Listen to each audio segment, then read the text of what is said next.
नमस्कार दोस्तों, स्वागत है आप सभी का पीएससी अड्डा में। और दोस्तों आज का जो हमारा टॉपिक है आपने थंबनेल पर जरूर देखा होगा कि दोस्तों अगर नाक नहीं होती तो क्या होता।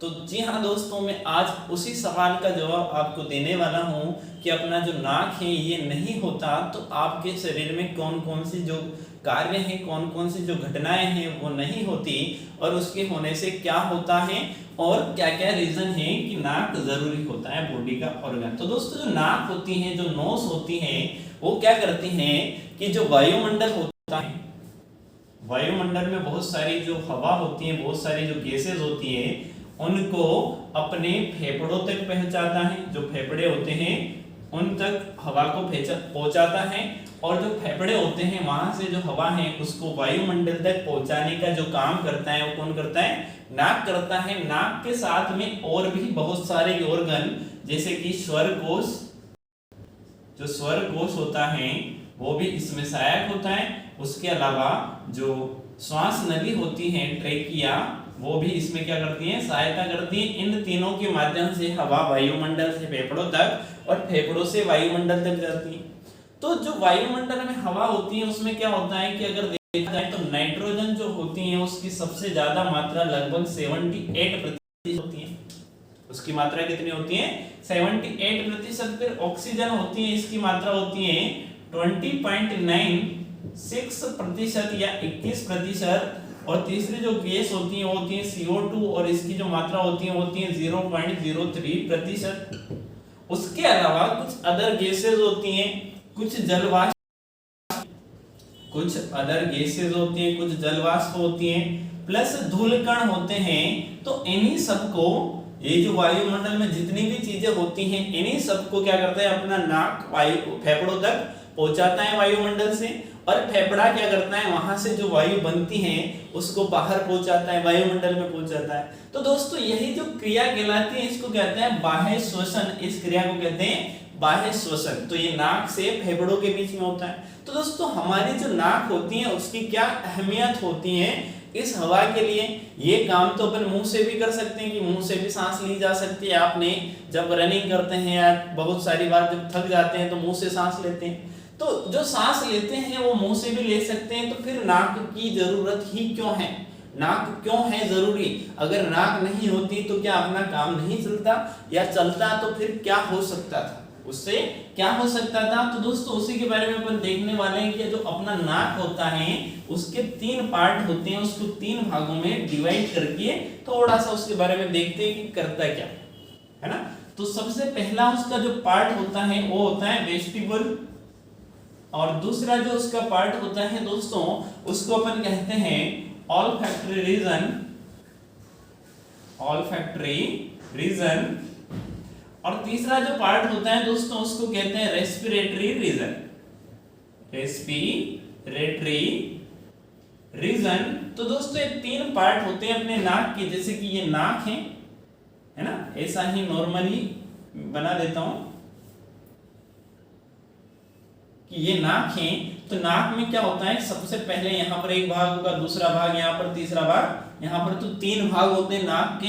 ये जो होता है वेस्टिबुल, ये जो होता है ऑल्फैक्टरी रीजन, और ये होता है रेस्पिरेटरी रीजन। तो दोस्तों सबसे पहला जो भाग होता है वेस्टिबुल, वो क्या करता है कि जब आप सांस लेते हो तो उसमें वायुमंडल की सभी हवाएं जैसे कि nitrogen, oxygen, carbon dioxide, other gases, धूल कण, जल वाष्प सभी खींचते हो। ऐसा तो नहीं किसी ने मशीन लगा रखी है बाहर तो वहीं से फिल्टर करके केवल ऑक्सीजन ऑक्सीजन ही आ जाओ भाई, ऐसा नहीं होता है। सारी हवाएं अंदर जाती है। फेफड़े क्या करते हैं? जो जरूरत होती है उसको रख लेते हैं। पर फेफड़ों तक अगर अपन धूल कण पहुंचाएंगे, प्रदूषण के कण पहुंचाएंगे, नमी पहुंचाएंगे तो फेफड़े जो होंगे जल्दी खराब हो जाएंगे।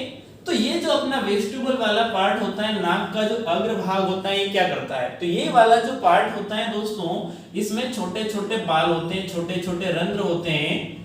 तो ये क्या करते हैं? छोटे छोटे बाल की जो हवा होती है उसमें जो धूल कण होते हैं, उसमें जो प्रदूषण के कण होते हैं, उनको यहीं पर क्या कर देते हैं? रोक देते हैं। धूल कणों को, प्रदूषण के कणों को रोक देते हैं। और दूसरा, अगर इनकी मात्रा ज्यादा है, इनकी मात्रा क्या है? ज्यादा है धूल कण की, प्रदूषणों के कणों की, तो यहाँ पर एक ग्लैंड्स भी होती हैं, ग्रंथि होती है जिसे कहते हैं श्लेष्मा ग्रंथि, और इसमें से श्लेष्मा का स्त्रावण शुरू हो जाता है। और ज्यादा मात्रा में अगर धूल कण होंगे, ज्यादा मात्रा में प्रदूषण होगा तो श्लेष्मा का स्त्रावण शुरू हो जाएगा और उसके कारण क्या होगा कि जो धूल कण है, जो प्रदूषण के कण है वो रुक जाएंगे, जो कण है वो रुक जाएंगे। फिर उससे क्या हो जाएगी, हवा में जो वायुमंडल की हवा थी उसमें से धूल कण को ये रोक लेंगे, प्रदूषण के कणों को रोक लेंगे। अगर प्रदूषण के कण 10 माइक्रोन से बड़े हैं तो ही ये वाला भाग रोक सकता है, अगर 10 माइक्रोन से छोटे हैं तो वो अंदर चले जाते हैं और फेफड़ों तक पहुंच जाते हैं। क्योंकि अभी क्या है, बहुत सारे जो शहर हैं वो ज्यादा प्रदूषित हैं और उनमें जो पीपीएम है यानी कि जो प्रदूषण के कण हैं, कार्बन के कण हैं, उनका जो आकार है 10 माइक्रोन से भी छोटा है। दूसरा जो भाग होता है दोस्तों नाक का, वो होता है ऑल्फैक्टरी रीजन, और ये नाक का एक महत्वपूर्ण भाग होता है जहां से अपने को गंध महसूस होती है। इस भाग से क्या होती है, गंध महसूस होती है। अगर कोई अच्छी चीज है तो उसकी अच्छी खुशबू आती है, कोई बुरी चीज है तो उसकी बदबू आती है। और ये कहां से महसूस होती है, जो गंध होती है ये अपने ऑल्फैक्टरी रीजन से, नाक से ही पॉसिबल हो सकता है। अगर आप मुंह से सांस लेते हैं, नाक से नहीं लेते हैं तो बदबू भी अंदर खींच लोगे पता नहीं चलेगा, खुशबू भी खींच लोगे पता नहीं चलेगा। अगर नाक नहीं होता तो गंध महसूस नहीं होती। तीसरा, अगर नाक नहीं होता तो आपके जो प्रदूषण वाली हवाएं वो फेफड़ों तक पहुंच जाती। तीसरा, रेस्पिरेटरी रीजन यानी कि ये वाला जो भाग होता है, यहाँ पर क्या होता है कि जो नमी होती है वायुमंडल की हवा में उसको ये खत्म कर देता है और फेफड़ों तक नमी को नहीं पहुंचने देता है, जिससे फेफड़े खराब नहीं होते।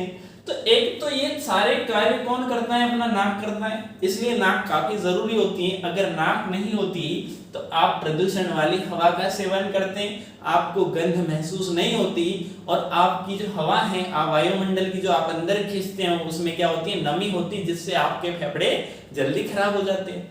एक तो ये रीजन है कि नाक होना जरूरी है। दूसरा ये रीजन होता है कि अगर नाक नहीं होता तो आपका चेहरा कैसा दिखता। कभी फोटो एडिट करके देखना, नाक को हटा के देखना, उसमें से बहुत गंदा चेहरा दिखेगा आपका। तो चेहरे को सही आकार प्रदान करने के लिए भी नाक की काफी आवश्यकता होती है। तो दोस्तों उम्मीद करता हूं कि आज जो जानकारी मैंने आपको बताई आपको काफी अच्छी लगी होगी। तो दोस्तों अगर जानकारी अच्छी लगी है तो वीडियो को लाइक करें, अपने दोस्तों में, अपने परिवारजनों में शेयर करें तथा पीएससी अड्डा के यूट्यूब चैनल को सब्सक्राइब जरूर करें। Thanks for watching. Quality means PSC अड्डा।